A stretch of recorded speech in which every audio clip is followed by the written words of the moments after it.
मी जवळपास रोज स्वयंपाक करतो. लोकांना सांगितलं की खोटं वाटतं. स्वयंपाक आणि मनोरंजन या दोन्ही गोष्टी मला येतात. दोन्हीमध्ये मी माहिर नाही, दोन्हीमध्ये माझे प्रयत्न फसतात. तर त्याबद्दलच हा कार्यक्रम आहे शिट्टी वाजलेली आहे. झुणका भाकर टाकोस बनवायला सांगितले तर भाकरी बनवता बनवता एखाद्या ओट्यावर थोडीशी आगच लागली.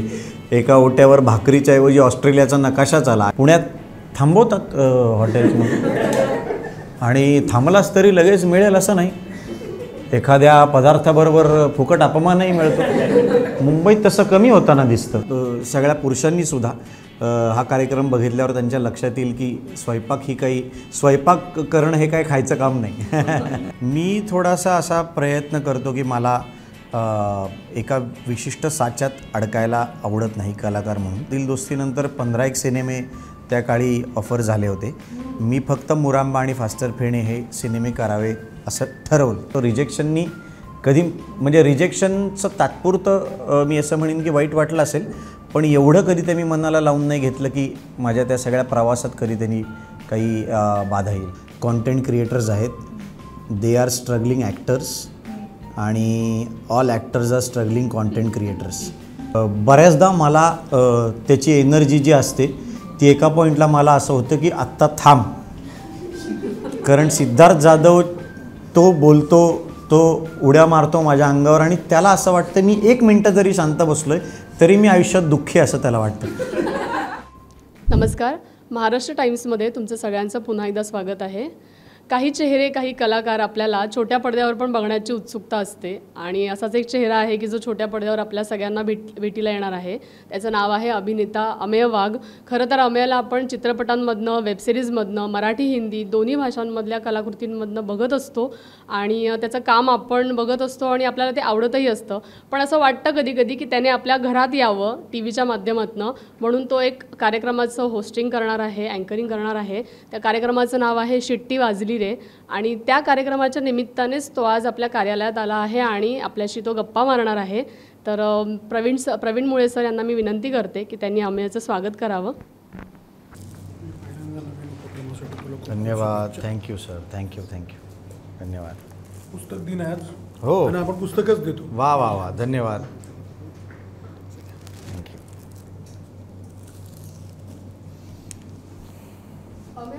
सगळ्यात आधी एवढी छान ओळख करून दिलीस त्याबद्दल धन्यवाद. तू हे सुरुवातीला सांगितलंस की लोकांना मला छोट्या पडद्यावर बघायची उत्सुकता आहे, ते ऐकून छान वाटलं. नाहीतर आपण छोट्या पडद्यावर कार्यक्रम करावा आणि लोकांना उत्सुकताच नसावी ते बघायची, तर कसं वाटेल कलाकाराला. तू सांगितलंस ते बरं झालं. तर तुला होस्ट करताना आम्ही पाहिलं आहे, पण ते पुरस्कार सोहळ्यांमध्ये आम्ही तुला पाहिलं आहे आणि ते टी व्हीवर आम्ही बघत आलो आहे. पण आता एका कार्यक्रमाचं, कथाबाह्य कार्यक्रमाचं होस्टिंग तू करणार आहेस, सूत्रसंचालन करणार आहेस. का म्हणून स्वीकारा असा वाटला तुला? हा शो करण्याच्या मागे, होकार देण्याच्या मागे काय विचार होता नेमका? सगळ्यात आधी तर सूत्रसंचालन करायलाच मला म्हणजे त्याची आवड आहे खूप. अगदी शालेय जीवनापासून त्या गोष्टीची मला खूप आवड आहे. आणि होतं असं की नट म्हणून जेव्हा आपण काम करत असतो की जी काही संहिता आपल्यासमोर असते त्याच्या अनुषंगानेच आपल्याला सगळं काम करायला लागतं आणि तुम्ही एखादं पात्र निभावत असता त्यावेळेस.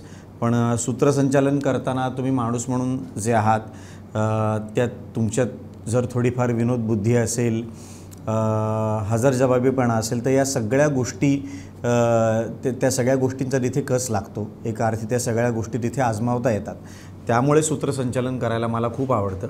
मी काही वर्षांपूर्वी टी व्ही माध्यमात 1-2 कार्यक्रमांचं सूत्रसंचालन केलं होतं.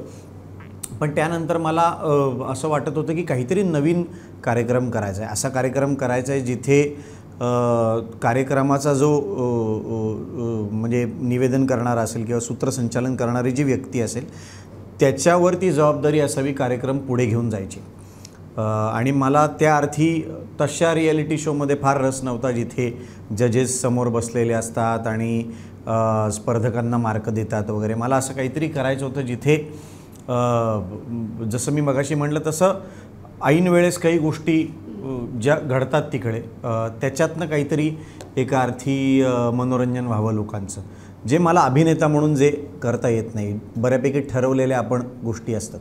तर मी अशा कार्यक्रमाच्या शोधात होतो आणि स्टार प्रवाह यांची जी काही क्रिएटिव्ह टीम आहे त्यांच्याशी असं बोलणं झालं होतं एक दोनदा आणि खरोखर त्यांचा मी आभारी आहे की त्यांनी ते लक्षात ठेवलं आणि जेव्हा असा शो करायची संधी आली तेव्हा त्यांनी मला लगेच विचारलं आणि ते विचारल्या माझ्या मनात अशी कल्पना आली की ह्याचीच मी अशाच एका कार्यक्रमाची मी वाट बघत होतो आणि मी लगेचच त्यांना होकार दिला यासाठी.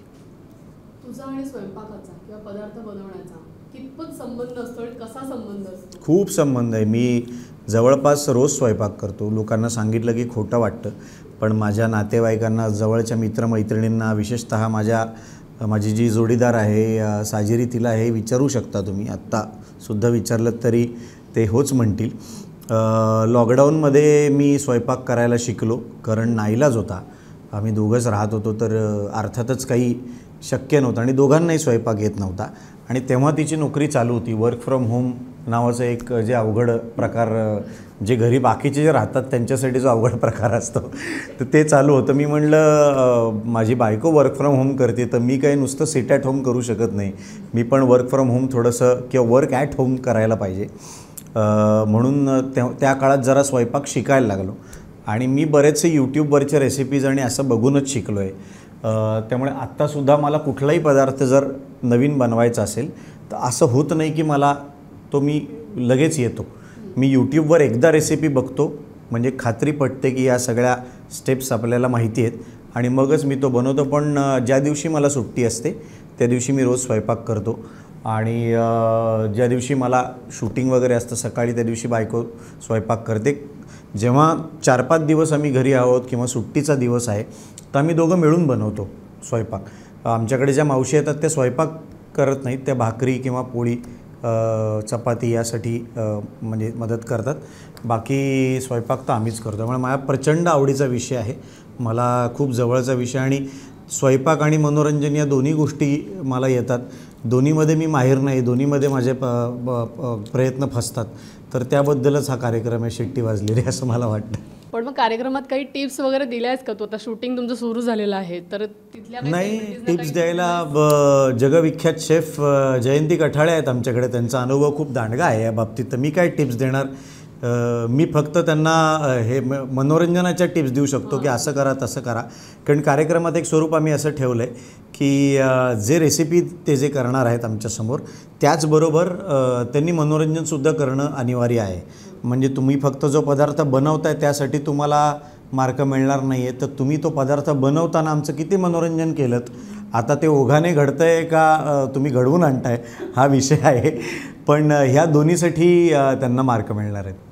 तू मगाशी म्हणालास की असा कार्यक्रम हवा होता की ज्याच्यामध्ये त्या सूत्रसंचालकावर जबाबदारी असेल कार्यक्रम पुढे घेऊन जाण्याची. तर ही किती जबाबदारी महत्त्वाची वाटते? कारण की हा दुवा असतो प्रेक्षक आणि त्या कार्यक्रमात सहभागी होणाऱ्या कलाकारांचं म्हणा किंवा स्पर्धकांचं. तर ही जबाबदारी किती महत्त्वाची तुला वाटते आणि ते किती चॅलेंजिंगसुद्धा आहे at the same time? Shooting सुरू व्हायच्या आधी मला वाटत होतं की माझ्या एकट्यावर जबाबदारी आहे, पण शूटिंग सुरू झाल्यावर कळलं की मी सूत्रसंचालन कमी आणि बघ्याच्या भूमिकेत जास्त आहे. प्रेक्षक म्हणून मी ते इतकं मजा घेत होतो त्या सगळ्या गोष्टींची. कारण समोर 8 कलाकार असतात प्रत्येक भागामध्ये आणि 4 जोड्या आहेत आणि त्या जोड्या एवढ्या अतरंगी आहेत की बऱ्याचदा त्यांच्यामध्ये जी काही ओढाताण चालू असते, एखाद्याला एखादा पदार्थ येतो आहे, एखाद्याला अजिबातच स्वयंपाकाचा काही गंधच नाही आहे. म्हणजे त्या दिवशी झुणका भाकर टाकोस बनवायला सांगितले तर भाकरी बनवता बनवता एखाद्या ओट्यावर थोडीशी आगच लागली, एका ओट्यावर भाकरीच्या ऐवजी ऑस्ट्रेलियाचा नकाशाच आला. अशा गोष्टी जेव्हा तुमच्यासमोर घडतात तेव्हा असं होत नाही की तुम्ही फक्त सूत्रसंचालन करताय, तुम्हीसुद्धा त्या सगळ्या मजेचा भाग होता. आणि असाच कार्यक्रम बघताना जास्त मजा येते. ह्या कार्यक्रमात जर तुम्ही बघितलं तर असं फार ठरवलेलं काही नाही आहे. त्या ऐनवेळेत ज्या घटना घडत आहेत त्यातनंच प्रेक्षकांचं खूप मनोरंजन होईल.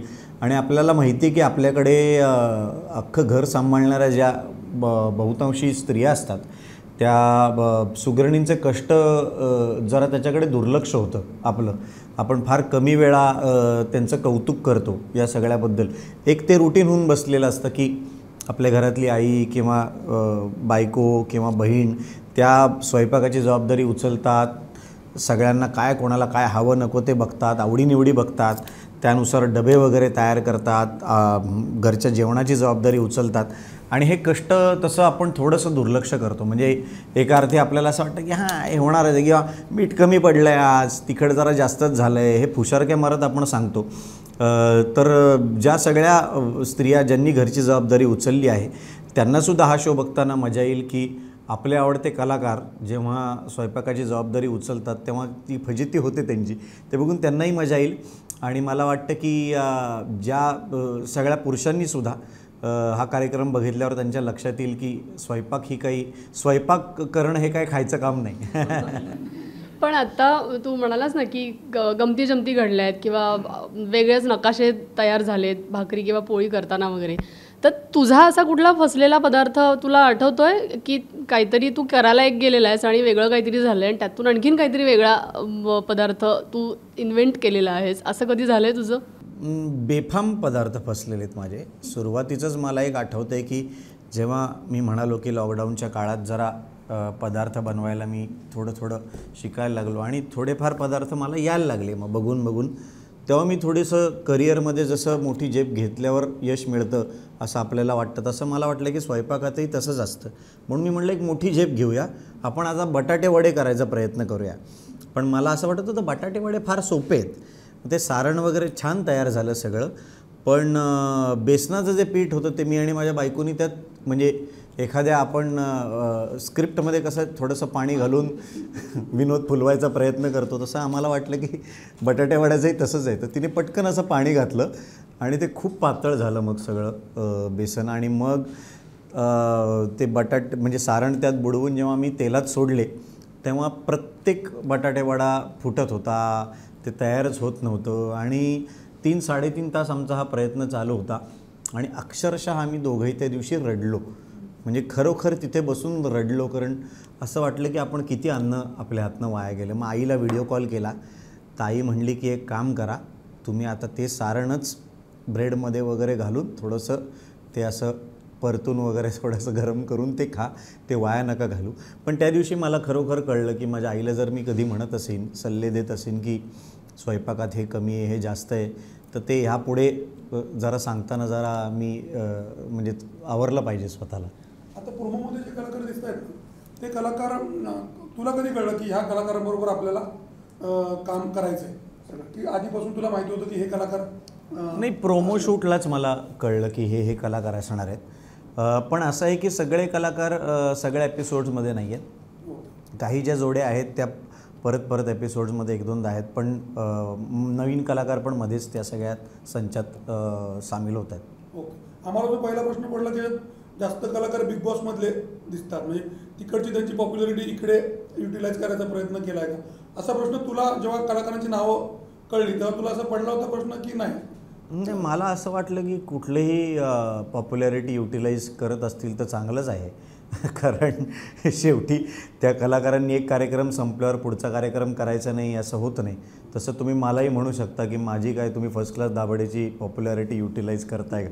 प्रत्येक कलाकाराची काही ना काहीतरी कुठेतरी एक लोकप्रियता असते, प्रत्येकाचा एक चाहता वर्ग असतो आणि ते त्या कार्यक्रमापुरतं मर्यादित न राहता पुढे त्या कलाकारांनी सुद्धा विविध कामं करणं गरजेचं असतं. आणि तसं बघायचं तर जिओ हॉटस्टार आता एक झालेलंच आहे, त्यामुळे पण तुझ्या करिअरची सुरुवात वेगळ्या माध्यमातून म्हणजे एकांकिकापासून तू सुरुवात केलीस, पण तरी सुद्धा तू जास्त लोकांपर्यंत पोहोचलास ते टीव्ही या बरोबर. दिल दोस्ती दुनियादारीमधनं.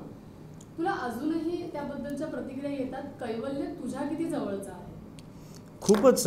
मला वाटतं की टी व्हीवर आपण रोज जेव्हा दिसतो तेव्हा प्रेक्षकांचंसुद्धा एका अर्थी जी भूक असते आपल्याला बघायची ती बऱ्यापैकी भागते. आणि म्हणजे ते कसं आहे की त्यांना ते बघून आनंद मिळतो आपल्याला आणि ते सवयीचे होऊन जातो. आपण रोज एखादी व्यक्ती आपल्याला भेटत असेल, आपले वर्गमित्र का होतात आपण, कारण त्यांच्याबरोबर 7-7, 8-8 वर्ष शाळेत घालवलेली असतात किंवा कॉलेजमध्ये 2-2, 3-3 वर्ष घालवलेली असतात, तर तसंच ते नातं एका अर्थी होऊन बसतं. आणि आमचं तसंच नातं होतं प्रेक्षकांबरोबर, कारण त्यांना आमच्याकडे बघून असं नाही वाटायचं की अरे बापरे हा एक वेगळा हिरो आहे, हे वेगळी हिरोईन आहे. हे जे आत्ता कलाकार दिसत आहे त्या मालिकेत ते सगळे माझ्या मित्रवर्गातले, तसं प्रत्येकाला वाटायचं. आणि पिढ्यानपिढ्या ते थोडंसं रिफ्रेश होत जातं. म्हणजे आता जी मंडळी मी असं म्हणेन की 16 ते 25 या वयोगटात आली आहेत, तर ते आता पुन्हा एकदा बघतात, परत काही वर्षांनी कदाचित बघतील.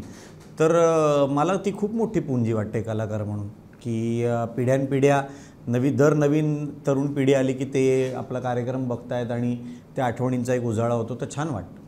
पण तुला येतात काही अजूनही DMs वगैरे ह्या कैवल्यवरून? कारण की तू म्हणालास तसं, आणि खरी गोष्ट आहे की यूट्यूबवरती म्हणा किंवा ॲपवर म्हणा, ही मालिका आजही प्रेक्षक बघतात, अगदी लहान मुलं सुद्धा बघतात, त्यांना ती जवळची वाटते. तर अजूनही कैवल्याची आठवण प्रेक्षकांना जशी येते तशी तुलाही येते, आणि तुझ्या किती जवळचं कॅरेक्टर आहे हे? प्रचंड जवळच आहे. कारण मी कितीही काही सिनेमा, वेबसिरीज, नाटक काही केले तरी तो एक ऑडियन्स आहे जो कायम स्वरूपी आहे. आणि मलाही खूप मी पण मध्ये मध्ये असेच एपिसोड्स बघतो. त्या वयात आपण कसे होतो, कसे काम करायचो वगैरे, असं जेव्हा मला वाटतं तेव्हा मी बघतो. कारण बऱ्यापैकी निरागसता होती त्या सगळ्या ह्याच्यात, असं एक आमच्या पात्रांमध्ये पण आणि आमच्या कामामध्ये पण. नंतर काय बनचुके झालो असं म्हणायचं नाही मला, पण एक थोडं प्रगल्भता आल्यानंतर वेगळा पडतो विषय. पण त्यावेळेस वेगळे होतो आम्ही सगळेच. त्यानंतर म्हण किंवा आता अलीकडे म्हण, मालिकेसाठी तुला विचारणा कधी झाली आहे, किंवा आता जर झाली विचारणा तर तू करशील का? कारण अनेक कलाकार आहेत की जे सिनेमांमध्येही लोकप्रिय आहेत, वेबसिरीज वगैरेही करतात तुझ्यासारखेच, पण ते पुन्हा मालिकांमध्ये किंवा छोट्या पडद्यावर दिसत आहेत, मालिकांमधनं असेल किंवा कथाबाह्य. आता तू या शोमध्ये दिसतोच आहेस, पण दरम्यानच्या काळात तुला मालिकेसाठी कधी विचारणा झाली आहे, किंवा आता झाली तर तू काय करशील? विचारणा झाली आहे, होतही असते. आणि टेलिव्हिजन हे सगळ्यात सशक्त माध्यम आहे, कारण खऱ्याच अर्थी तुम्ही घरोघरी पोचता. आणि जसं मी मगाशी म्हणलं तसं की लोकांना एका अर्थी रोज तुमचं काम बघायला मिळतं, त्यामुळे त्यांच्या स्मरणात पण तुम्ही राहता. पण आत्ता मला एखादी मालिका 1.5-2 वर्ष करणं, 3 वर्ष करणं, ह्यापेक्षा एक प्रोजेक्ट संपलं 2-3 महिन्यात आणि मग आपण पुढचं प्रोजेक्ट करायचं, हे जे त्यातलं जे वैविध्य आहे ते जास्त चाचपडून बघावं असं वाटतं आहे. कदाचित ह्याचं थोडासा एक मी असं म्हणेन याचा थोडासा या चाचपडण्याचा एक काय म्हणू वीट आल्यावर मग मी मालिकाही करीन. पण आत्ता असं वाटतं की वेबसिरीज, सिनेमे हे जास्त करावेत. हे तू आत्ता जे म्हणालास की वेबसिरीज, मराठी सिनेमे, हिंदी सिनेमे करावेस, तर तुझ्या करिअरचा आलेख असाच चढता आम्हाला दिसत आलेला आहे. तू झेप घेतलीस ती मोठीच घेतलीस, मगाशी तू म्हणालास चढता असं वाटत नाही, पण तुला वाटत असेल तर नाही. पण आम्हाला वाटतं कारण की जनरली मालिकांमधून कलाकार लोकप्रिय झाल्यानंतर मग दुसरी मालिका, मग तिसरी मालिका, किंवा मग आणखीन काही कालावधी जातो कलाकारांना सिनेमात किंवा वेबसिरीजमध्ये दिसण्यासाठी. सुदैवाने तो तुझ्या बाबतीत तसा झाला नाही, तू आम्हाला दिसत गेलास हिंदीमध्ये, मराठीमध्ये. तर हा जो प्रवास आहे हा विचारपूर्वक तू करत गेलास की ते घडत गेलं? मी थोडासा असा प्रयत्न करतो की मला एका विशिष्ट साच्यात अडकायला आवडत नाही कलाकार म्हणून. तर मला ही मालिका संपल्यानंतर, दिलदोस्तीनंतर 15 सिनेमे त्या काळी ऑफर झाले होते. मी फक्त मुरांबा आणि फास्टर फेणे हे सिनेमे करावे असं ठरवलं त्यावेळेस, कारण मला वाटत होतं की नट म्हणून वेगळी बाजू यात दिसेल आणि स्क्रिप्ट म्हणून त्या एकदम सशक्त वाटत आहेत बाकीच्या सिनेमांच्या तुलनेत. तर मी हे 2च केले आणि मला बरीच वर्ष त्याची म्हणजे फळं मिळाली, कारण दोन्ही सिनेमे चांगले होते आणि लोकांनाही आवडले. तर बरीच वर्ष ते मग आम्ही यूट्यूबवरती कास्टिंग काउच विथ अमेन निपुणसारखा कार्यक्रम केला भाडीपाबरोबर. त्याचा एक वेगळा ऑडियन्स तयार झाला. अमर फोटो स्टुडिओचा सारखं नाटक करत होतो. अशा वेगवेगळ्या गोष्टी करत राहिलो पुढची 4-5 वर्ष. मग हिंदी वेबसिरीज आणि अशाही गोष्टी केल्या. तर माझा एक कम्फर्ट झोन मी असा त्यात रमलो नाही, मी त्यातनं बाहेर यायचा प्रयत्न केला. तर तेवढं एकच क्रेडिट मी स्वतःला देईन, कारण कुठल्याही कामाला आपण नाकारतो तेव्हा आपला एक संधी आपल्या हातातनं जाते की काय अशी भीती असते, किंवा आर्थिक आपल्याला तोटा होतो की काय असंही आपल्याला वाटत असतं कलाकाराला. पण ह्या दोन्ही गोष्टींवर मी त्या वेळेस मात करून मला हवं ते काम करायची त्यावेळेस एक धाडस दाखवलं. एवढं क्रेडिट मी स्वतःला देईन. बाकी त्या कलाकृती चांगल्या झाल्या असतील तर त्याचं क्रेडिट त्या निर्मात्यांना, दिग्दर्शकांना आणि लेखकांना आहे. आपल्या मराठी कलाकारांना हिंदीत जाणं सोपं झालं आहे. हिंदीवाले आपल्याकडे कोणत्या अप्रोचने बघताय? नाही, मला असं एकतर मला हिंदीत जाणं ह्या संकल्पनेबद्दलच आक्षेप आहे. म्हणजे हा हिंदीत गेला म्हणजे तो मोठा झाला असं काही मला वाटत नाही. मी उलटं आहे, मी तर असं म्हणेन की मी मराठीत चांगलं काम करतो आहे असं त्यांना वाटत असेल म्हणून मला ते हिंदी कामासाठी विचारणा करत असतील. बऱ्याचदा लोकही असं, प्रेक्षकही असं कधी कधी म्हणतात आता हिंदीत करा ना काहीतरी, हिंदीत गेलात तर आम्हाला छान वाटेल. मला उलटं वाटतं, मला असं वाटतं की मराठी काय हिंदी काय भाषेचा फरक असतो. मी आत्तामध्ये एका मल्याळम सिनेमातसुद्धा काम केलं. तर हां, म्हणजे ह्याचं चांगलं वाटतं की आपण आता मराठीत अनेक वर्ष काम करतो आहे, लोक आपलं काम बघतात, लोक ओळखतात. तर वेगळीकडे गेल्यानंतर पुन्हा एक स्वतःला तिथे सिद्ध करायला लागतं वेगळ्या भाषेत. पण हिंदीत गेलो म्हणजे मोठे झालो असं काही मला वाटत नाही. आणि आणि कित्येक पिढ्या अनेक कलाकार आहेत जे वेगवेगळ्या भाषांमध्ये कामं करत आहेत. हिंदीत करतायत, मल्याळम, तेलुगू, तमिळमध्ये करतायत. आपल्यातल्या अनेक नटांनी तर इंग्लिश भाषात हॉलिवूडमध्ये वगैरे सुद्धा काम केलेलं आहे. तर तसं काही मला त्याचं फार अप्रूप नाही वाटत. पण भूमिका म्हणून काही चांगलं करायला मिळत असेल तर नक्कीच आवडतं. तू आत्ता एकदा असं म्हणालास की तू काही सिनेमांना नाही म्हणालास, म्हणजे तू ठरवून त्यातले 2 गोष्टी निवडल्यास कारण की तुला काहीतरी वेगळं तुझ्यातलं दाखवायचं होतं. पण हे तू सिनेमाला नाही म्हणालास म्हणून, पण जेव्हा नकार येतो, रिजेक्शन, तर ते कधी अनुभवलंयस का? आणि जर अनुभवलं असेल तर जसं तू सिनेमांना नाही म्हणताना ते जे फिलिंग असतं की दडपण असतं की अरे आपल्या हातनं एक संधी जातीये, हे जसं तू कोपअप केलं, ते जसं तू हाताळलंस, तसं तुला जेव्हा एखादा नकार आलेला आहे, रिजेक्शन आलं आहे, तेव्हा ते तू कसं हाताळलंस? मला रिजेक्शन काय आधी एकदाच आलं आहे किंवा आत्ता फक्त थोडीफार प्रसिद्धी मिळवायच्या आधीच आलं आहे वगैरे असं नाही.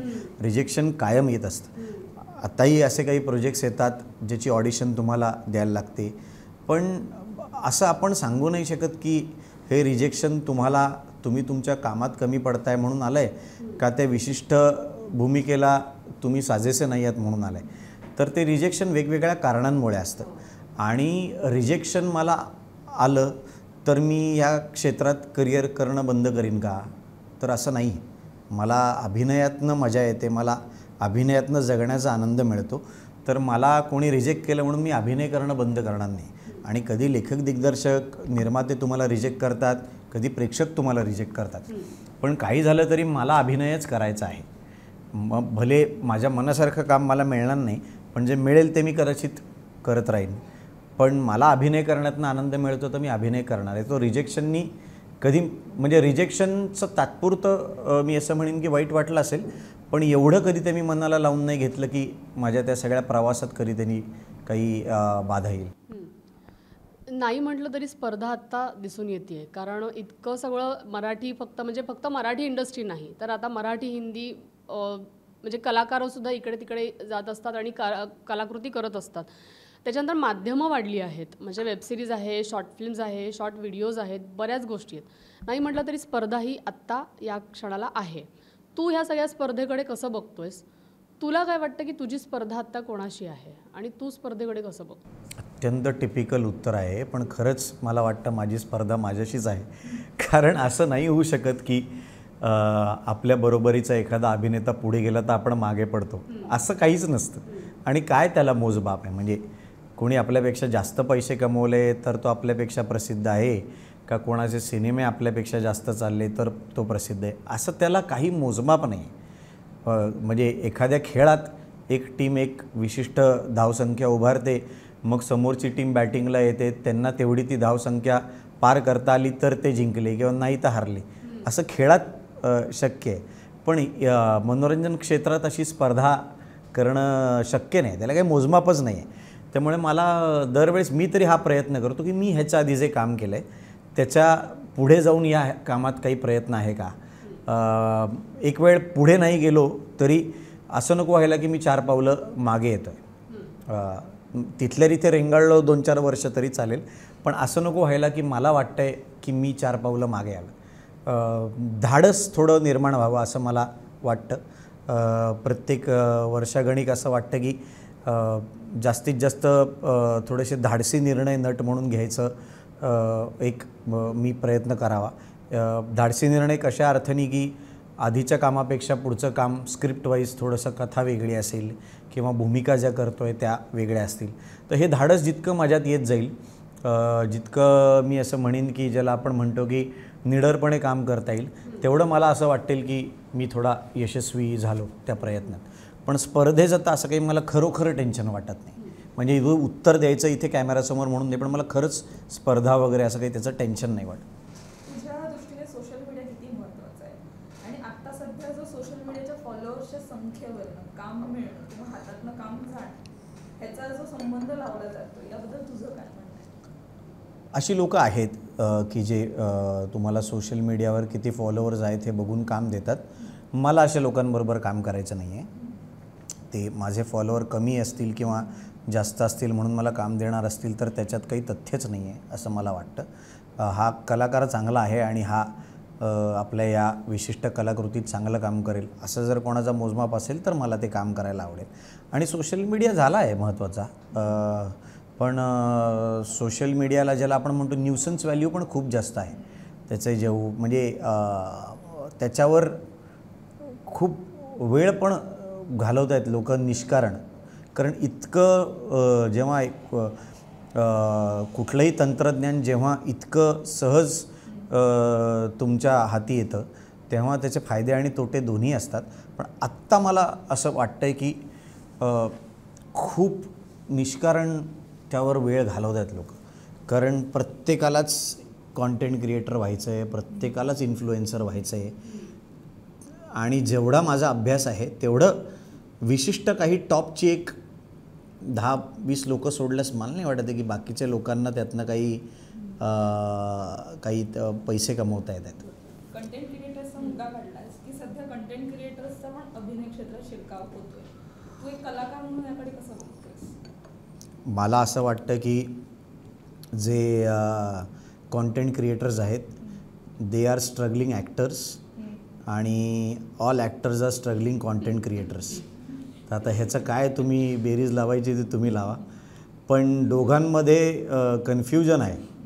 ॲक्टरना असं वाटतं आहे की आपण लोकांना असं वाटावं, हे लोकांच्या नजरेत राहावं, लोकांनी जास्तीत जास्त आपल्या काम आवडून घ्यावं यासाठी सतत सोशल मीडियावर सतत काही ना काहीतरी आपण काय म्हणू आपण कार्यरत राहिलं पाहिजे असं वाटतं आहे. आणि कॉन्टेंट क्रिएटर्सनाही असं वाटतं आहे की त्यांना हे येतं आहे तर त्यांना अभिनय पण येईल, निवेदन पण येईल असं त्यांना वाटतं आहे. तर दोघांचा प्रॉब्लेम आहे आणि त्यात मी स्वतःलाही धरतो आहे. मी काय असं म्हणत नाही की मी कसं यातनं वेगळं आणि मला कसं हे कळलं आहे उमगलं आहे वगैरे, पण हे थोडंसं हे कन्फ्युजन होताना दिसतं आहे मला. पण सोशल मीडियावर हे असणं आणि दिसणं चा अतिरेक होतोय असं कधीतरी वाटतं आणि त्याच्यापासून थोडं लांब जावंसं वाटतं तुला? मला वाटत होतं मधल्या काळात अतिरेक होतो आहे आणि तो अतिरेक आपल्या हातात पण नाही. म्हणूनच मला असं वाटतं की सिनेमा एखादा येत असेल तर त्या प्रमोशनच्या वेळेस जास्तीत जास्त मुलाखती देणं आणि या गोष्टी मी करू शकतो. जर माझं काही काम येत नसेल तर मला जाऊन रोज उठून पॉडकास्टवर जाणे, मुलाखती देणे हे थोडंसं कमी करावं असं वाटतं. कारण ती त्या सगळ्या माध्यमांची सरमिसळ झालेली आहे. आज आपण आत्ता जो इथे मुलाखत करतो आहे तीसुद्धा आपल्या वर्तमानपत्रातही येणार आहे आणि सोशल मीडियावर सुद्धा येणार. तर जेव्हा तुम्ही कुठलाही संवाद साधता त्या संवादाचं माध्यम तुमच्या कंट्रोलमध्ये नाही, ते सगळीकडे जाऊ शकतं. आत्ता असं हे प्रमोशन करत असताना सुद्धा असं गाडीतनं उतरल्या एक समोर कॅमेरा ऑन असतो. इथे सोनाली बसली ती हसते मग तर मी असं म्हणलं यार बंद कर यार. मला असं वाटतं गाडीतनं उतरून मी वर लिफ्टमध्ये जाईपर्यंत तरी मला त्या सगळ्यावर माझा काही आक्षेप नाही आहे, पण मला असं वाटतं की सतत माझ्यावर एक कॅमेराची नजर नको मला. आणि कॅमेरासमोर आला आहे आता गाडीतनं मी कसाही उतरू शकतो. माझा शर्टवर आला आहे, हे आला आहे, मी आता असा उतरतो आहे लिफ्टमध्ये, मी हरवलेला आहे माझ्या विचारांमध्ये. मग इथे समोर आल्यानंतर एक चेहऱ्यावर एक स्मितहास्य आणून आपण बोलायचा प्रयत्न करतो, पण असं वाटतं की सतत आपल्यावर नजर नको लोकांची. मग आता हे जे तू म्हणालास ना की लोकांची सतत नजर नको, पण तुम्ही जेव्हा चित्रीकरणाच्या ठिकाणी म्हणा किंवा इतरत्र कुठेही गेलात की तुमच्याबरोबर फोटो काढणारे म्हणा किंवा ऑटोग्राफ घेणारे म्हणा, खूप तिथे गर्दी होते. अशा वेळी त्या गोष्टीचं कसं तू सगळं ते हँडल करतोस? कारण प्रेम आहे प्रेक्षकांचं, चाहते आहेत तुझे म्हणून तुझ्याजवळ येतात, ठीक आहे, पण हे जे तुम्हाला सतत तो कॅमेरे, सतत ते समोर, त्या गोष्टी कधी कधी नको वाटतात. आता जनरली जिथे जिथे चित्रीकरण असतं तिकडे एक सिक्युरिटीची एक टीम असते जी कारण आपण एखाद्या सिनेमामधला जो आपला जो लुक आहे तो प्रेक्षकांसमोर ते शूटिंग संपूर्ण व्हायच्या आधीच येऊ नये असं कायम आपल्याला वाटत असतं ना. काहीतरी वेगळं केलं, काहीतरी वेगळे कपडे असतात, वेगळी भूमिका असते, तर ते लोकांसमोर येऊ नये असं वाटत असतं. ते थोडंसं कंट्रोल करायला लागतं.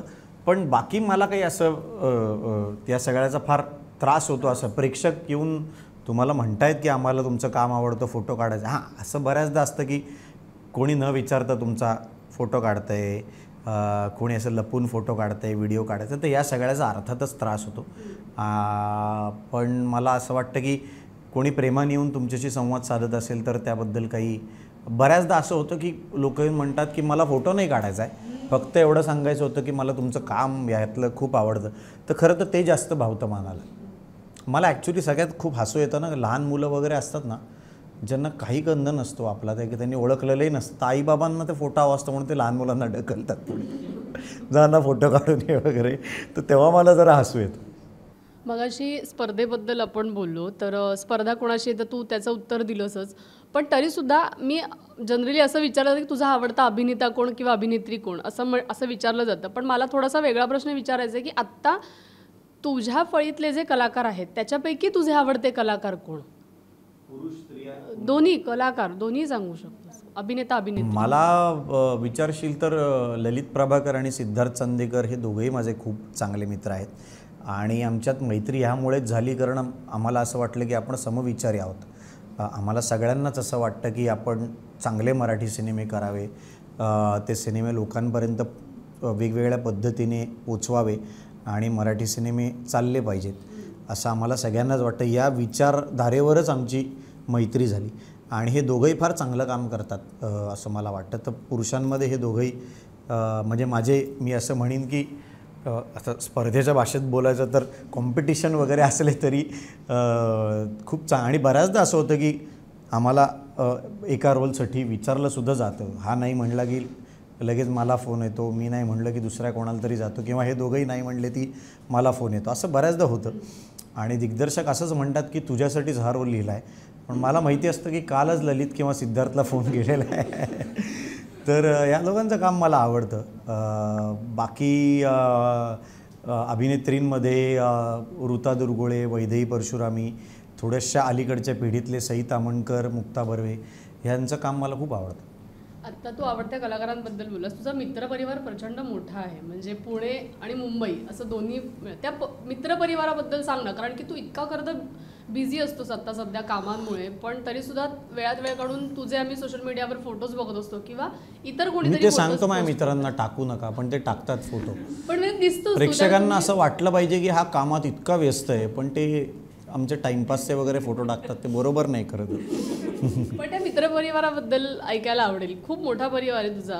हो, कारण कॉलेजच्या दिवसांपासूनचे सगळे मित्रमैत्रिणी आहेत. मग प्रायोगिक नाटकाची आमची संस्था जी आहे पुण्यातली, त्यातले बरेचसे मित्रमंडळी आहेत. आता असं झालं आहे की या क्षेत्रात मनोरंजन क्षेत्रात नसलेले सुद्धा बरेच मित्रमैत्रिणी आहेत.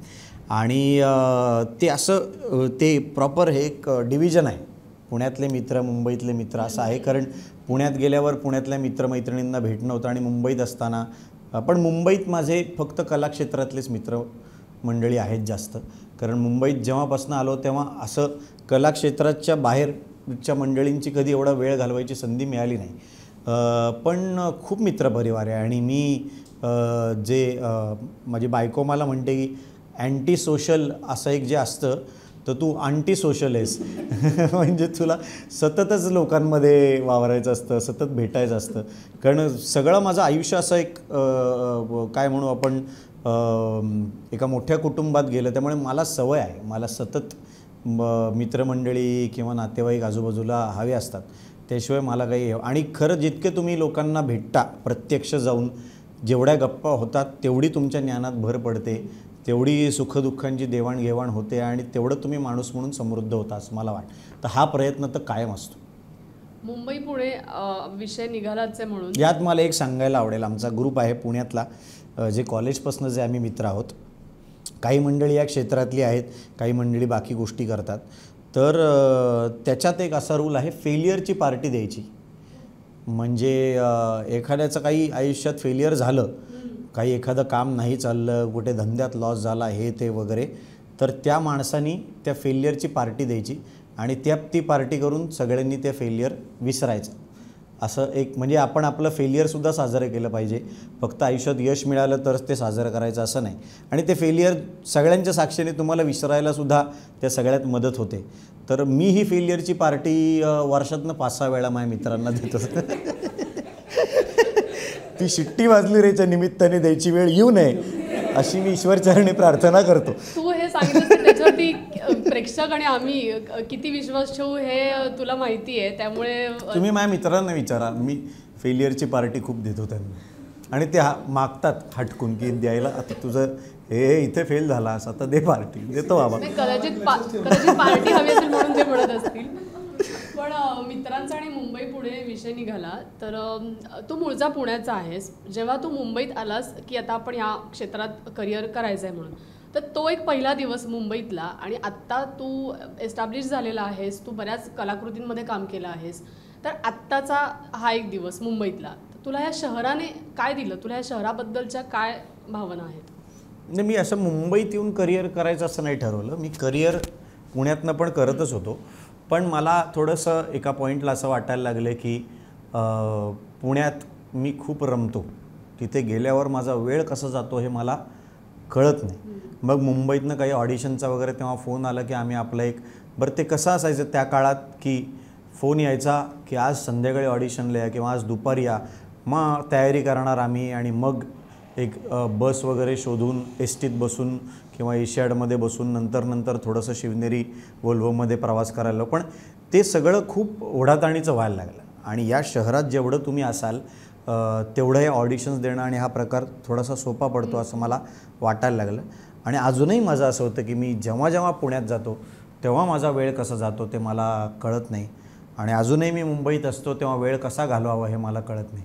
तर हा प्रॉब्लेम खूप मोठा आहे त्यामुळे माझं असं ठरलेलं आहे की मी काम जेव्हा असतं तेव्हा बऱ्याचदा मुंबईत असतो आणि जरा सुट्टी मिळाली 3-4 दिवस की मी पुण्याला जातो. तर हा म्हणजे मुंबईत पैसे कमवायचे आणि पुण्यात जाऊन ते घालवायचे असं माझं रुटीन बरीच वर्ष चालू आहे. सुरुवात असते तेव्हा आपण ज्या भूमिका येतात त्याचा थोडाफार एक अभ्यास करून त्या स्वीकारतो. म्हणजे कलाकार म्हणजे तूही तसंच केलं असेल. पण एका पॉईंटनंतर एका विशिष्ट टप्प्यानंतर भूमिका निवडीचे किंवा कलाकृती निवडीचे निकष बदलत जातात का? तुझं तसं झालं आहे का? आजूबाजूला घडणाऱ्या गोष्टी, प्रेक्षकांची सध्या कुठल्या प्रकारच्या मनोरंजनाप्रती पसंती आहे हा मुद्दा, आपण जे आत्ता काम करतो आहे ते कालबाह्य तर नाही होते ना, हा सगळ्यात महत्त्वाचा विचार. कारण एखादी गोष्ट, एखादी एक कल्पना तुमच्याकडे कोणीतरी घेऊन येतं आणि तुम्ही त्याच्यावर काही कलाकृती निर्माण करायच्या आधीच ती कोणीतरी केलेली असते. हाही फार महत्त्वाचा मुद्दा आहे या सगळ्या ह्याच्यात. आणि जे आपण काम करणार आहोत ते व्यावसायिकदृष्ट्या कसं थोडंसं आपल्याला आपण असं म्हणू की एका अर्थी यशस्वी करता येईल हाही विचार त्या सगळ्यात असतो. तर आणि खरं सांगू का, चांगली कलाकृतीच तुम्हाला निवडते. एखादी कलाकृती जर चांगली असेल ना, तुम्हाला कळतं की हे स्क्रिप्ट आहे, हा दिग्दर्शक आहे, हा निर्माता आहे, माझी भूमिका अशी, तर ते तुम्हाला करू की नको हा विचार करायला वेळ नाही लागत. जेव्हा कुठेतरी मनात शंका असते तेव्हाच ते थोडंसं 19-20 असतं प्रकरण.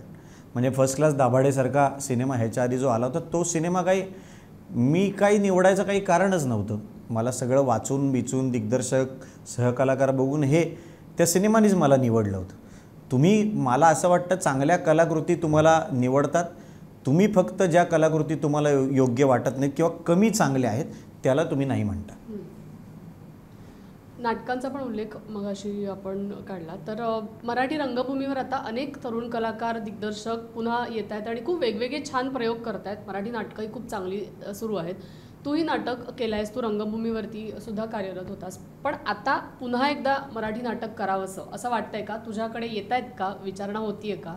हो, होतीये. कारण मूळ सगळा माझा गाभा नाटकाचाच आहे आणि नाटकातसुद्धा खूप रमतो. मला खूप आवडतं नाटक करायला. अमर फोटो स्टुडिओ या नाटकाचे जवळपास आम्ही 400हून अधिक प्रयोग केले आणि नाटक बंद नाही पडलं. आम्ही ते एका पॉईंटला थांबवलं. पण मला असं वाटतं की आता मला नाटक जे करायचं आहे ते पुन्हा एकदा नट म्हणून मी जे आधी काम केले त्यापेक्षा खूप वेगळं असावं. कारण नाटकात थोडंसं त्या गोष्टीचं ज्याला आपण सिनेमाच्या भाषेत किंवा कुठल्याही नाटकाच्या भाषेत कमर्शियल प्रेशर असं जे म्हणतो ते नाटकात न घेता मला काम करायचं आहे. मी अभिनेता म्हणून खूप कस लागला पाहिजे आणि त्याचबरोबर मला असं वाटतं की ते थोडंसं टिपिकल दिवाणखान्यातलं नाटक असू नये, त्या सगळ्याच्या पलीकडे जाऊन त्याची मांडणी असावी. तर अशा नाटकाच्या मी शोधात आहे. पण मला ते अशाच वेळेस करायचं आहे जेव्हा त्या प्रयोगांना मला वेळ देता येईल. नाहीतर ते मला खूप भयंकर टेन्शनचं वाटतं की आज आपण शूटिंग करतो आहे कुठेतरी मुंबईत किंवा कोल्हापुरात आणि रात्री 9:30चा पुण्यात प्रयोग आहे.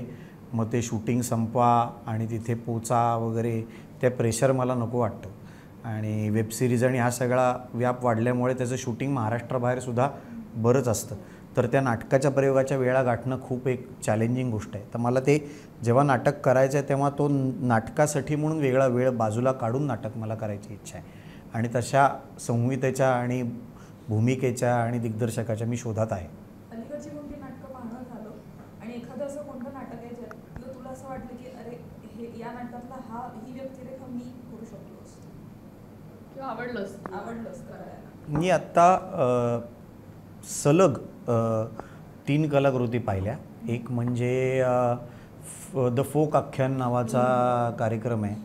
तो एका अर्थी जे आपण म्हणतो की तो फक्त ते काय एक गाण्याचा कार्यक्रम नाही, त्यात नाट्यसुद्धा भरपूर आहे. म्हणजे गद्य पद्य दोन्ही त्यात आहे सगळं. मला खूप आवडलं, मनापासून आवडलं. आणि ते बघून असा प्रश्न पडला, ह्या वयात एवढं सशक्त काम कधी आपण केलं का असा प्रश्न पडला. त्या सगळ्यांचं ते काम करताना जी ऊर्जा होती ती मला प्रचंड भावली. आणि खरोखर असं वाटलं की आपल्यातल्या ज्या लोककला आहेत महाराष्ट्रातल्या त्याच्यावर त्यांनी एक उत्तम कार्यक्रम उभा केला आहे. मग मी चंद्रकांत कुलकर्णी सरांनी दिग्दर्शित केलेलं, क्षितिज पटवर्धन लिखित, ज्यात सचिन केडेकर मध्यवर्ती भूमिकेत येतात, ते भूमिका नावाचं नाटक बघितलं. तेही मला प्रचंड आवडलं. कारण एक खूप अवघड विषय, म्हणजे ह्या सगळ्या मंडळींनी थोडं एक साधं सोपं सरळ नाटक केलं असतं तरी ते चाललंच असतं. पण त्यांनी थोडासा अवघड विषय निवडला आणि तरीसुद्धा एवढी सशक्त कलाकृती उभी केली. तर मला खरोखर खूप त्यांचं कौतुक वाटलं. आणि यामुळेच असं वाटलं की हे कलाकार म्हणूनच एका अर्थी इतकी वर्ष प्रेक्षकांचे आवडते कलाकार आहेत. कारण दरवेळेस ते स्वतःच्या कम्फर्ट झोनच्या बाहेर येऊन काहीतरी करतात. आणि आत्ता तोडी मिल फॅन्टसी नावाचं नाटक मी बघितलं, तेही मला खूप आवडलं. कारण अत्यंत एक ज्वलंत विषय, वेगळ्या प्रकारची मांडणी आणि पुन्हा एकदा तरुण कलाकार आहेत जे स्टेजवर अभिनय करतायत, गातायत, नृत्य करतायत, या सगळ्या गोष्टी एकत्र करतायत. तर हे सगळं या 3 कलाकृती आत्ता मी बघितल्या. त्याच्या आधी वरवरचे वधूवर बघितलं होतं, सखी सूरतचं, तेही खूप आवडलं होतं. तर या सगळ्या कलाकृती बघून मला खरोखर म्हणजे असं वाटलं की सॉलिड काय चालू आहे मराठी रंगभूमीवर, प्रायोगिक व्यावसायिक रंगभूमीवर अप्रतिम प्रयोग चालू आहे. कास्टिंग काउचचा वेगळा फॉलोईंग आहे त्याचं. म्हणजे तर तुला काय वाटतं, तो कार्यक्रम पुन्हा सुरू होण्याची खूप मागणी होत असते आणि तू पण बघत असेल त्या प्रतिक्रिया असतात त्यांच्या चॅनलवरती, भाडीपाच्या चॅनलवर. तुला वाटतं का आता इंटरेस्टिंग वेळ आहे, खूप मजा येईल असं वाटतं तुला आत्ता तो कार्यक्रम पुन्हा यावा? जेव्हा आम्ही कास्टिंग काउच करत होतो तेव्हा असं दाखवलं होतं की त्या कार्यक्रमात आम्ही दोघंही स्ट्रगलर आहोत, कामाच्या शोधात आहोत आणि येणाऱ्या प्रत्येकाकडे आम्हाला काम द्या म्हणून विनवण्या करतो आहे. तर आत्ता कास्टिंग काउच करता येणार नाही, कारण मला आणि निपुणला स्ट्रगलर असल्याचा अभिनय आता जमणार नाही. वेगळ्या स्वरूपात काही तुझ्या डोक्यात आहे? एवढंच आहे माझं उत्तर. आता आम्ही स्ट्रगलर आहोत आणि आता आम्हाला काम द्या, असा अभिनय आता जमणार नाही, म्हणून बाकी काही नाही. ना आत्ता आपण धिंगाणा संपून शिट्टी वाजली सुरू होणार आहे. धिंगाणाची एक वेगळी एनर्जी होती, हो, बेफाम होता. तुला आणि सिद्धूला आता आम्ही गेल्या एपिसोडमध्ये सगळ्यांनी बघितलं पण. आता शिट्टीमध्ये तुझी एक वेगळी एनर्जी सगळी आम्हाला बघायला मिळते. तुमच्या दोघांचा बॉन्ड आम्ही नेहमी अनेक अवॉर्ड फंक्शनमधनं अनेक याच्यामधनं बघितलाच आहे. तुमच्या दोघांच्या मैत्रीविषयी सांग ना, कशी तुम्ही एकमेकाला ज्या अँकरिंग बघताना तुम्ही जी काही खेचाखिची असते दोघांची, प्रत्यक्ष तुमच्या दोघांचा बॉन्ड कसा आहे? ते टॉम आणि जेरीसारखीच ती मैत्री आहे. ती ॲक्च्युली सुरू झाली फास्टर फेणेच्या सेटवर, कारण सिद्धार्थ जाधवनी त्यात एक गेस्ट अपीअरन्स केला होता, अंबादास नावाची भूमिका केली होती. तेव्हापासून आमची मैत्री आहे. आणि मग धुरळा सिनेमा आम्ही एकत्र केल्यावर लोकेशनच असं होतं, आम्ही वाई आणि फलटणला चित्रीकरण करत होतो. तर रोज शूटिंग संपल्यावर आम्ही तिथे त्या हॉटेलच्या आवारात एक दीड तास चालायचो. शतपावलीची 1000 पावली, लाख पावली कधी झाली आम्हाला कळायचं नाही. आणि तेव्हापासून आमची मैत्री आहे. बऱ्याचदा मला त्याची एनर्जी जी असते ती एका पॉईंटला मला असं होतं की आत्ता थांब, कारण सिद्धार्थ जाधव तो बोलतो, तो उड्या मारतो माझ्या अंगावर आणि त्याला असं वाटतं मी 1 मिनटं जरी शांत बसलो आहे तरी मी आयुष्यात दुःखी असं त्याला वाटतं. तर मी त्याला हेच सांगायचा प्रयत्न करतो, मी दुःखी नाही आहे, मध्ये मध्ये मी विचार करतो आहे, मलाही शांत बसू दे. आणि मलाही असं वाटतं की हा माणूस जो ह्या ऊर्जेने सतत एक ज्वालामुखीसारखा फुटत असतो, वावरत असतो, तो शांत बसला की त्याचं काहीतरी बिनसलं असं मला सतत वाटतं. तेव्हा मी त्याला म्हणतो की यार काय झालं, तेवढा दुःखी काय आहेस? आणि आत्ता होऊ दे धिंगाण्याच्या निमित्ताने सुद्धा आम्ही त्या सेटवर होतो आणि आम्ही दोघंही खूप बोलतो असं मला वाटतं. त्यात तो अजून थोड्या मोठ्या आवाजात बोलतो, त्यामुळे मी जे बोलतो आहे ते त्याला ऐकू येत नाही, तो जे बोलतो आहे ते मला ऐकू येत नाही. आम्ही जेव्हा एकमेकांच्या समोर शांत बसू तेव्हाच एकमेकांच्या मनातलं आम्हाला ऐकू येत असेल, न बोलता तेवढंच आम्हाला एकमेकांचं ऐकू येतं. एरवी आम्ही एकमेकांचं ऐकत नाही. पण मला असं वाटतं की आम्ही दोघे एकमेकांचं हितचिंतक आहोत. आणि वयाची खरं तर खूप मोठी गॅप आहे. तो खरं तर माझ्या आधीच्या पिढीतला आहे, पण त्यांनी मला आपलंसं करून घेतलं. ते वयाचं कधी भान ठेवलं नाही आणि ज्युनियर म्हणून न वागवता मित्र म्हणून, समकालीन म्हणून वागवलं. त्यामुळे आमच्यात खरं ही मैत्री बहरली. पण आमच्या यातल्या मैत्रीचा बाकीच्या लोकांना बराचसा त्रास झालेला आहे सेटवर.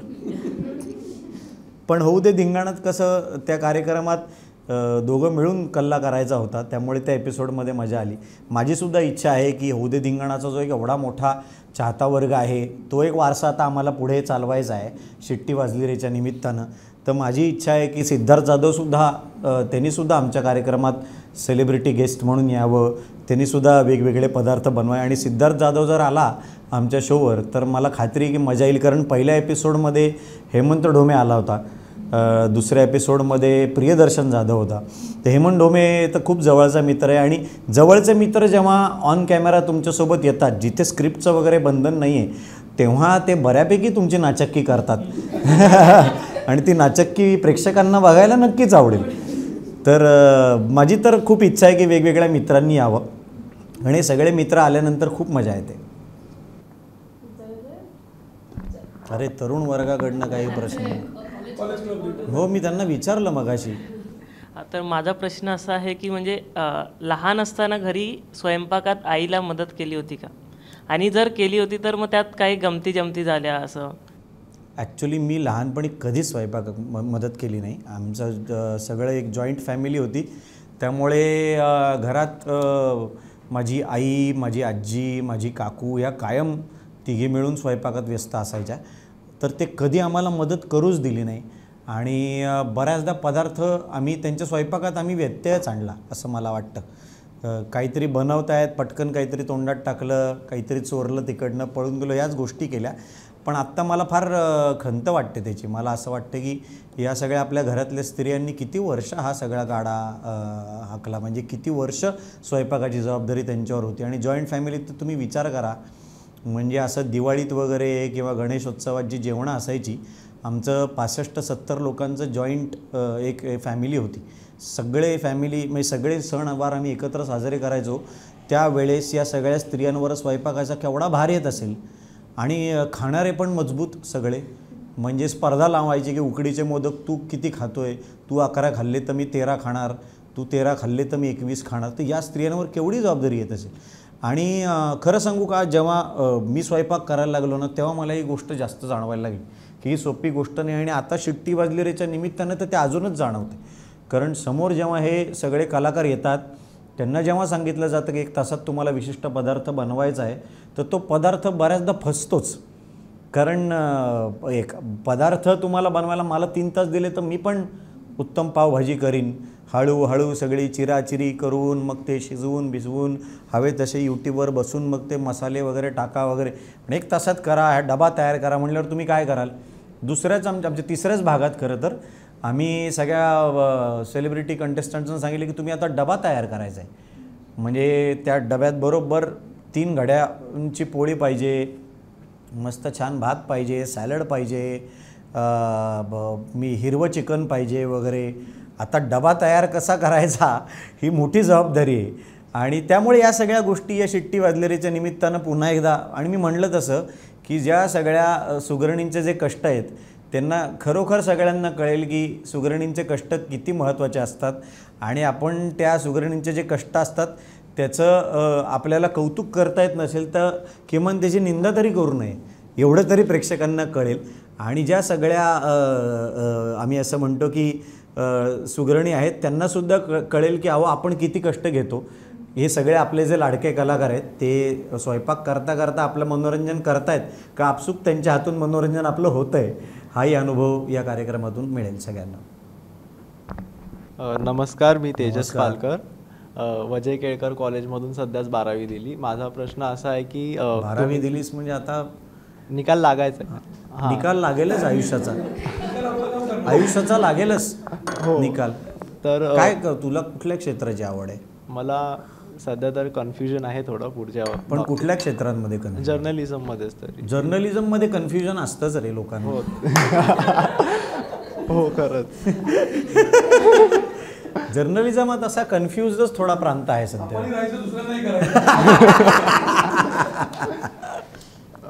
तर आधी तुम्ही पुण्यात, म्हणजे पुणे मूळचे तुम्ही, तर तिकडे तिथली जी खाद्य संस्कृती आहे, जेव्हा तुम्ही मुंबईला कामासाठी आलात तेव्हा मुंबईची खाद्य संस्कृती, म्हणजे जसं तुम्ही म्हणाल की स्वयंपाक करायची जी आवड आहे ती लॉकडाऊनमध्ये लागली, पण त्याच्या आधी तुम्ही नावं जरी ठेवत असाल बनवण्यावर, तर पुण्याची खाद्य संस्कृती आणि मुंबईची खाद्य संस्कृती ह्यामध्ये तुम्हाला काय फरक वाटतं, किंवा तुम्हाला वाटतं की हां पुणेचंच जे काही ठराविक फेमस फूड आहे तेच? नाही, मला आता तर असं वाटतं की थोडं तरी 10 वर्षांपूर्वी खूप वेगळं होतं, पण आता काय झालं ना आपल्याकडे त्याचं एक सरमिसळ झाली सगळ्या गोष्टींची. महाराष्ट्रातले वेगवेगळे जे चांगले पदार्थ आहेत तेही तुम्हाला या शहरांमध्ये मिळायला लागले. अगदी आपण असं म्हणू की ऑथेंटिक त्याच त्या गावी मिळतं, पण सरमिसळ झाली आहे. फरक म्हणशील तर तत्परता, सर्विस. पुण्यात थांबवतात हॉटेल्समध्ये आणि थांबलाच तरी लगेच मिळेल असं नाही, एखाद्या पदार्थाबरोबर फुकट अपमानही मिळतो. मुंबईत तसं कमी होताना दिसतं. मुंबईत सर्विस फास्ट असते, कारण ती सर्विस जर फास्ट नसेल तर म्हणजे मुंबईत मला वाटतं की चव जेवढी महत्त्वाची तेवढंच ती किती फास्ट तुम्हाला तो पदार्थ मिळतो हे महत्त्वाचं आहे. पुण्यात मला असं वाटतं फक्त चवीलाच प्राधान्य दिलेलं आहे, कारण सर्विस तर फास्ट काही मिळेल पुण्यात असं मला वाटत नाही. एक शेवटचे 2 प्रश्न विचारते आम्ही. एवढ्या तू प्रोजेक्ट्स केलेले आहेस, आता या वर्षात तू आणखीन कोणत्या प्रोजेक्ट्समध्ये दिसणार आहेस ज्याबद्दल तू सांगू शकतोयस आता थोडंफार? त्याबद्दल एक मल्याळम सिनेमा केला आहे नुकताच, तर त्या म्हणजे पहिलाच मल्याळम सिनेमा आहे माझा आणि तो सिनेमा यावर्षी येईल. त्यानंतर एक वेब सिरीज केली आहे हिंदी, त्यात मी प्रमुख भूमिकेत आहे, ती एक वेब सिरीज येईल. त्याच्या व्यतिरिक्त कालापानी नावाचा मी एक शो केला होता, त्याच्या 2nd सीझनचं शूटिंग आता लवकरच सुरू होईल. तर असं काही काही कामं आहेत, पण तुर्तास मी खूप उत्सुक यासाठी आहे कारण इतक्या वर्षांनी टेलिव्हिजनवर आहे आणि स्टार प्रवाह हे नंबर 1 चॅनल आहे. त्यांचे सगळेच कार्यक्रम सगळ्या स्लॉटला नंबर 1 आहेत. तर मला खूप उत्सुकता आहे की या अशा एका म्हणजे आता प्लॅटफॉर्मच एवढा चांगला आहे की स्टार प्रवाह आता सगळे बघतातच, तर मला वाटतं की जबाबदारी आमची अजून वाढली की जेव्हा त्या चॅनलला त्या स्लॉटला जेवढी पसंती असते तर तुमचीसुद्धा जबाबदारी वाढते की एवढे प्रेक्षक आता मोठ्या संख्येने बघणारच आहेत, तर असं नको व्हायला की त्यांना आवडलं नाही. त्यामुळे आम्हीसुद्धा खूप कस लावते. त्यात फॉर्मॅट नवीन आहे, आधीच्या शोपेक्षा हा नवीन फॉर्मॅट आहे. मी इतक्या वर्षांनी पुन्हा एकदा सूत्रसंचालन करतो आहे, तर मला त्याची खूप उत्सुकता आहे आत्ताच्या क्षणी. एक शेवट गमतीशीर एक सेगमेंट की आता शिट्टी वाजलेली आहे. Rapid थोडासा- fire. नाही रॅपिड फायर नाही, थोडंसं रॅपिड वेगळं फायर आहे. न करता जायचं. हे की ते असं विचारणार नाहीये. गमतीशीर असं की हा कार्यक्रम आहे तो पदार्थ आणि ह्या सगळ्या गोष्टींशी संबंधित आहे. तर तुझ्या काही मित्रांची मैत्रिणींची नावं घेईन मी, कलाकार मित्रमैत्रिणींची. तर त्यांचं नाव समोर आलं की कोणतं एखादं जिन्नस किंवा कोणता एखादा पदार्थ तुझ्या डोक्यात येतो. कोणची एखादी एखादं जिन्नस म्हणजे एक हे किंवा पदार्थ डोक्यात येतोय, तू सांगायचा आहेस. निपुण धर्माधिकारी, निपुण पदार्थ किंवा काहीतरी असं तुला म्हणजे काय जिरं मोहरी असं मसाला वगैरे असं काही तुला हां कोणते इन्ग्रेडियंट किंवा पदार्थ. नाही, निपुण गुळ आहे. कारण म्हणजे तो गोड आहे पण फार हानिकारक नाही. साखर खूप खाल्ली तर तुम्हाला त्रास होऊ शकतो, पण त्यातल्या त्यात आपण असं म्हणतो की गुळाने कमी त्रास होऊ शकतो. तर तो गुळ आहे, तो गोड आहे पण प्रमाणात गोड आहे. सारंग साठे, सारंग साठे हे लाल तिखटच आहे. कारण लाल तिखटाशिवाय जेवणात चव नाही आणि रंगसुद्धा चांगला येत नाही. आणि हा आहे स्वतः सारंग, तर त्यामुळे सारंग साठे लाल तिखट. सुव्रत जोशी कढीपत्ता आहे. कारण कढीपत्ता घातल्यानंतर वेगळा स्वाद येतो गोष्टींना आणि कढीपत्त्याचा असा एक वेगळा स्वाद असतो. तर सुव्रतचं त्याची जशी जडणघडण आहे, त्याची जशी विचारसरणी आहे, त्याची काम करायची पद्धत आहे, तर तो असं म्हणजे असं मोठ्या एखादा जिन्नस नाही. आता बटाटाच घातला तर बटाट्याचा स्वाद तुम्हाला खूप येत राहतो ना त्या सगळ्या. कढीपत्त्याचा असा खूप मोठा स्वाद येत नाही, पण कढीपत्ता जर नसेल तर त्याची गंमत नाही. तर म्हणजे तो असा थोडा मागे राहून त्याचं एक चालू असतं. मागे राहून म्हणजे असं फार पुढे येऊन तुम्हाला असं खूप काय ॲग्रेसिव्हली सांगेल वगैरे असं नाही, पण तो कढीपत्त्यासारखा आहे. तो नसेल तर पदार्थ चांगला होणार नाही. ललित प्रभाकर म्हणजे उकडलेली अंडी. कारण ललित प्रभाकर उकडलेली अंडी खूप खात असेल असं त्याच्याकडे बघून वाटतं. कारण तो स्वतः एवढा, त्याची बॉडी वगैरे खूप भारी आहे. आणि उकडलेली अंडी कशी आहेत की उकडलेली अंडी तुम्ही एकतर त्याची अंडा करी केलीत तरी ते छान लागतं, नुसती उकडलेली अंडी खाल्लीत तरी तुम्हाला चांगली लागतात. आणि अंडी लोकांना हवीशी वाटतात. ललित बऱ्याचशा स्त्रीवर्गाला हवासा वाटतो. त्यांना असं वाटतं की उकडलेली अंडी खावीच रोज. तसा ललित आहे. सई तामणकर. आता कोणाला काय